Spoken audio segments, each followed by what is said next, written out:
25 question है, अर्थशास्त्र मानव निर्मित उत्पादन उपकरण को किस रूप में वर्गीकृत करता है। ठीक है, जो अर्थशास्त्र है उसको मानव निर्मित उत्पादन उपकरण को किस रूप में वर्गीकृत करता है। 26 क्वेश्चन यही कह रहा है। ठीक है, तो इसको किस रूप में करता है, 26 का करेक्ट है इसका ऑप्शन नंबर डी, पूंजी के रूप में करता है। इसका करेक्ट आंसर है ऑप्शन नंबर डी। ठीक है, औपनिवेशिक, नेक्स्ट क्वेश्चन 27 क्वेश्चन, औपनिवेशिक भारत में भारतीय विधवाओं के लिए शारदा सदन स्कूल की स्थापना किसने की थी।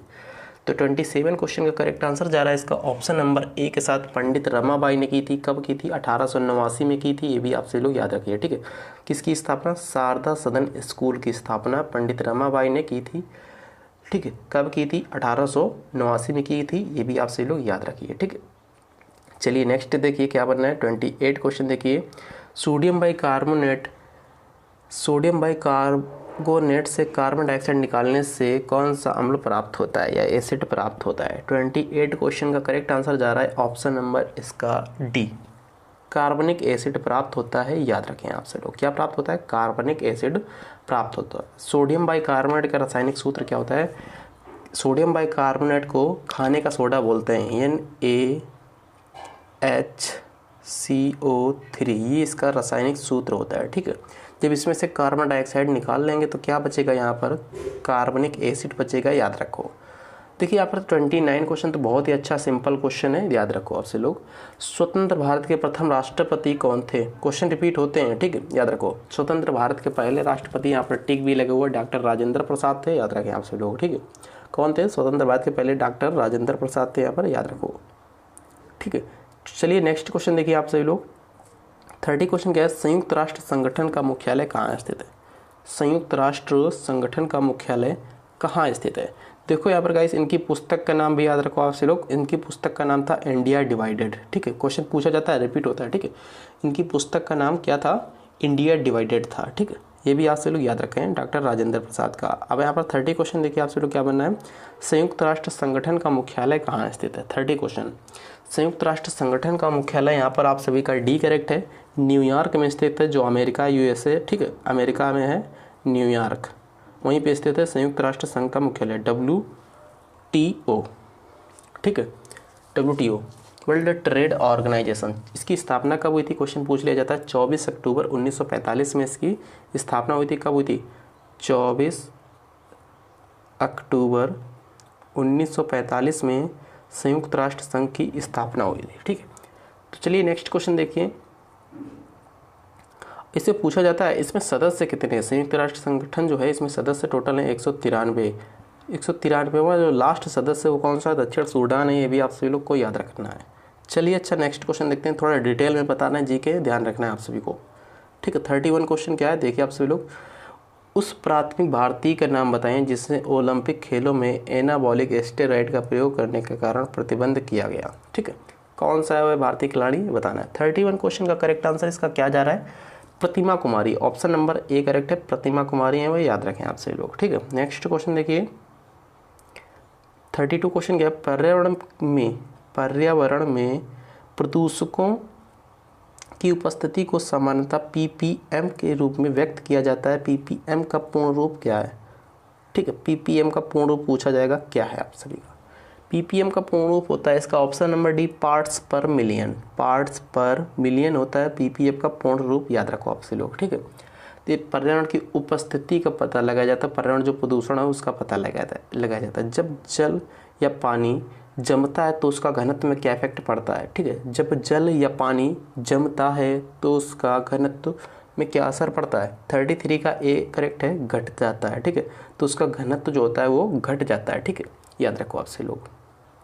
और इसे पूछ लिया जाता है जल का घनत्व सर्वाधिक कितने डिग्री पर होता है, तो गाइस याद रखो 4 डिग्री पर जल का घनत्व जो होता है सबसे अधिक होता है। ठीक, अधिक तापमान का होता है 4 डिग्री सेंटीग्रेड पर होता है। ये भी आपसे लोगों को याद रखना है, 4 डिग्री सेंटीग्रेड। ठीक है, नेक्स्ट क्वेश्चन क्या है, लोकतंत्र ऐसी सरकार है जिसमें प्रत्येक के हिस्सेदारी होती है, ये किसका मत है पूछा जाएगा। ठीक है, तो यहाँ पर सीले का है, अब्राहम लिंकन का है, प्लूटो का है, या फिर जियो वंश का है। तो 34 का करेक्ट आंसर क्या जा रहा है देखिए आपसे लोग।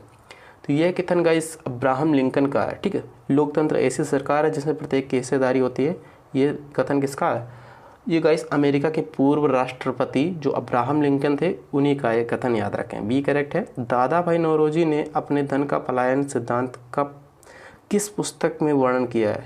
जो दादा भाई नौरोजी थे इन्होंने अपने जो गाइस धन का पलायन है इसका किस पुस्तक में वर्णन किया है इस पुस्तक का? तो poverty and un British rule in India, poverty and un British rule in India किस ऑप्शन में दे रखा है? ऑप्शन नंबर यहाँ पर बी करेक्ट है, याद रखें 35 का बी करेक्ट है, ठीक है। नेक्स्ट क्वेश्चन देखिए क्या बनना है यहाँ पर। 36 क्वेश्चन काफ़ी अच्छा क्वेश्चन है। मदर टेरेसा की जयंती मनाने के लिए उन पर टिकट निम्नलिखित में से किस देश ने प्रकाशित किया था? 36 क्वेश्चन का करेक्ट आंसर है इसका ऑप्शन नंबर, क्या ए भारत है, अमेरिका है, पाकिस्तान है या फिर यूके है? तो 36 का करेक्ट आंसर इसका क्या जा रहा है? 36 का करेक्ट है ऑप्शन नंबर बी, अमेरिका ने उन पर टिकट लगाया था, याद रखें।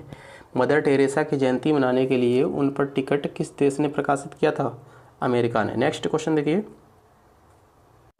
चलिए नेक्स्ट क्वेश्चन क्या है। इंटरनेट टेक्नोलॉजी में प्रयुक्त यूआरएल का क्या अभिप्राय, यानी कि यूआरएल का फुल फॉर्म आपसे पूछ रहा है क्या होगा, ठीक है। यूआरएल का फुल फॉर्म क्या होता है? 37 क्वेश्चन।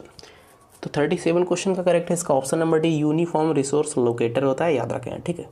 यूनिफॉर्म रिसोर्स लोकेटर, जैसे यूआरएल नहीं होता इंटरनेट में, आपसे लोग यूज करते हो देखते होगे इंटरनेट में, ठीक है। देखिए निम्नलिखित में से क्या सुपोषित स्वतः पोषित है? स्वतः पोषित कौन है इसमें से बताना है, इसमें से कौन सा कीट है? टिड्डा है, शैवाल है, तितली या फिर मशरूम है? तो 38 का करेक्ट आंसर इसका जा रहा है ऑप्शन नंबर बी के साथ, शैवाल है, याद रखें आप सभी लोग, क्या है? शैवाल। देखिए नेक्स्ट क्वेश्चन क्या है। 39 क्वेश्चन क्या है। 39 क्वेश्चन देखो, किस दिल्ली सुल्तान ने कठोर नीति अपनाई थी? किसने कठोर नीति अपनाई थी? याद रखो 39 का करेक्ट है इसका ए, बलबन ने। कठोर नीति किसने अपनाई थी? बलबन ने अपनाई थी, याद रखो, ठीक है। बलबन का कार्यकाल कितना था? 1265 से 1287 तक रहा था, याद रखो आपसे लोग, इसी ने कठोर नीति अपनाई थी, याद रखिए। चलिए नेक्स्ट क्वेश्चन देखते हैं। जिला कलेक्टर का पद कब बना था? किस वर्ष बना था जिला कलेक्टर का पद? ये भी आप सभी को बताना है, ठीक है। 40 क्वेश्चन। तो जिला कलेक्टर का पद कब बना था? 40 क्वेश्चन का करेक्ट है इसका सी, 1772 में बना था, याद रखें आपसे लोग, ठीक है। कब बना था? 1772 में। इस समय कौन कार्यकाल, किसका कार्यकाल था? वारेन हेस्टिंग्स का कार्यकाल था। 1772 से 1785 तक इसका कार्यकाल था। इसी के कार्यकाल में जिला कलेक्टर का पद बना था 1772 में। नेक्स्ट क्वेश्चन काफ़ी इंपॉर्टेंट है। विश्व व्यापार संगठन का मुख्यालय कहाँ स्थित है? विश्व व्यापार संगठन का मुख्यालय पूछा जा रहा है कहाँ स्थित है? ऑप्शन दे रखे हैं यहाँ पर, वाशिंगटन, नई दिल्ली, यूके या फिर जिनेवा। और वैसे देख सकते हो वाशिंगटन कहाँ, यूएसए में, नई दिल्ली कहाँ, भारत में, लंदन कहाँ, यूके में है, यूनाइटेड किंगडम जिसको बोलते हैं लंदन या इंग्लैंड में ही, ठीक है। और फिर उसके बाद में जिनेवा, स्विट्जरलैंड। तो 41 क्वेश्चन का करेक्ट आंसर इसका जा रहा है ऑप्शन नंबर डी के साथ, जिनेवा में है, ठीक है। विश्व व्यापार संगठन का मुख्यालय कहाँ है? जिनेवा में है, याद रखें। इसकी स्थापना कब हुई थी? 1995 में स्थापना हुई थी। चलिए नेक्स्ट क्वेश्चन देखिए आप सभी लोग। सबसे छोटा महासागर कौन सा पूछा जा रहा है? सबसे छोटा महासागर पूछा जा रहा है कौन सा है? तो यहाँ पर करेक्ट आंसर जा रहा है 42 का करेक्ट आंसर है ऑप्शन नंबर बी, आर्कटिक है, ठीक है। सबसे छोटा महासागर कौन सा? आर्कटिक महासागर है, याद रखें, ठीक है। तो चलिए नेक्स्ट क्वेश्चन देखते हैं। सबसे गहरा महासागर पूछ लिया जाएगा तो कौन सा हो जाएगा? प्रशांत महासागर है सबसे गहरा महासागर, इसको भी आप सभी लोग याद रखें, प्रशांत महासागर। निम्नलिखित में से क्या अविम राशि है? अविम राशि कौन सी पूछ रहा जा रहा है इसमें, ठीक है। तो 43 क्वेश्चन का करेक्ट आंसर इसका क्या जा रहा है बताना है आप सभी लोगों को। 43 क्वेश्चन का करेक्ट है ए, प्रभेद। अविम राशि कौन सी है? प्रभेद है। तेलुगु कृति आमुक्त माल्यद या मालवेड़ा या माल्यद लिखा होता है कहीं के, ठीक, कि लेखक कौन था?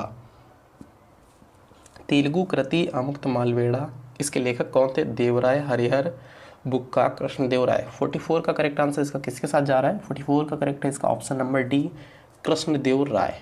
याद रखें इसको, कृष्णदेव राय थे यहाँ पर तेलुगु कृति आमुक्त मालवेड़ा के लेखक, याद रखिए, ठीक है। चलिए नेक्स्ट क्वेश्चन देखिए। 45 क्वेश्चन क्या बनना है यहाँ पर? नकदी रिजर्व अनुपात किसका उपकरण है?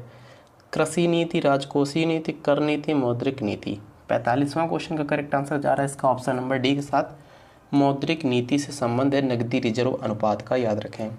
चलिए नेक्स्ट क्वेश्चन देखिए। बीसीजी टीके में सी का क्या अभिप्राय है? बीसीजी का जो टीका होता है इसमें सी का क्या अभिप्राय है? BCG का फुल फॉर्म सबसे पहले जान लो, BCG बैसिलस कैलमेट सर्कन क्यूरेन। तो BCG का C का अर्थ है कैलमेट। कैलमेट किस ऑप्शन में? ऑप्शन नंबर ए में दे रखा है। 47वां क्वेश्चन देखिए आपसे लोग, शेरशाह की महानता किसमें निहित थी? शेरशाह की महानता किसमें निहित थी? श्रेष्ठ जर्नल होना, धर्मनिरपेक्ष अभिवृत्ति, हुमायूं पर जीत, प्रशासनिक सुधार। तो 47वें का करेक्ट आंसर जा रहा है इसका ऑप्शन नंबर किसके साथ? ऑप्शन नंबर इसका डी के प्रशासनिक सुधार से संबंधित था यहाँ पर शेरशाह। ठीक, याद रखें।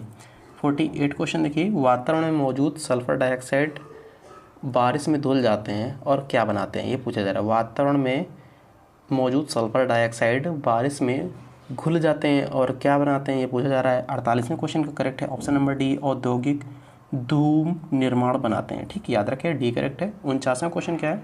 काफ़ी इंपॉर्टेंट क्वेश्चन है यहाँ पर जीके कंप्लीट होते हुए।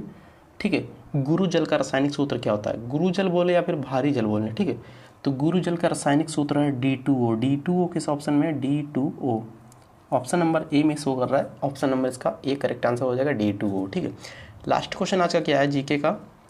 कृषि से भारतीय औद्योगिक विकास को बढ़ावा किस प्रकार मिलता है? जो कृषि है उससे भारतीय औद्योगिक विकास को बढ़ावा किस प्रकार से मिलता है? तो 50वें का करेक्ट है ए, कच्चे माल की आपूर्ति करके। कैसे बढ़ावा मिलता है? कच्चे माल की आपूर्ति करके मिलता है। चलिए नेक्स्ट।